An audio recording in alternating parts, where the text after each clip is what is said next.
In week 3, we've started to have this fascinating build-up of ideas, and I hope you're beginning to capture this bigger picture of what we're trying to portray. We've had pressures, the accumulation of weight. We've got density differences producing changes in pressure. And so you got that accumulation process. Even as our ideas are accumulating, pressure accumulates because of this depth effect. Pressure is a reflection of that accumulation, and pressure differences induce flow.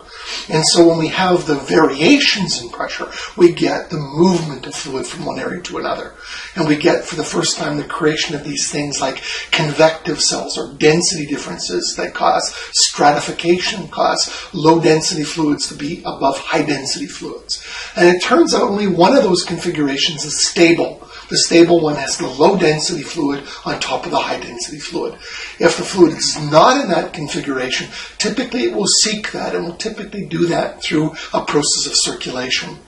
Because the Earth as a whole has a very significant difference in its heating potential, we get differential heating taking place between tropical regions and polar regions. We get differences in heating taking place between areas that are wet and areas that are dry, between areas that are land covered or areas that are water covered.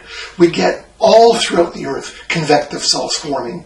And when those differences in heating are persistent, they take place over seasons, over continual areas, we get very large convective cells forming.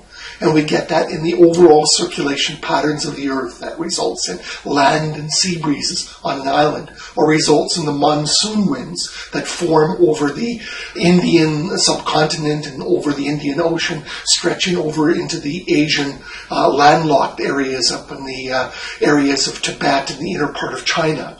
And we also get the formation of large circulation cells, these convective cells that form over the Earth as a whole. We get the Hadley cell, we get the polar cell, we get the Ferrel cell.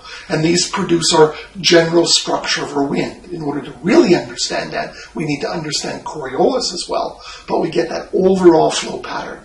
What we want to do next week is to start making those connections more specifically for the ocean area. But now we have a pretty good idea of the basic formulation of the Earth's circulation system for the atmosphere, although the modifications of the planet for its overall complexity and for the role of its circulation, for its rotation causing these Coriolis effects, is something that takes a lot more trouble to do, and we'll have to challenge you to learn on your own.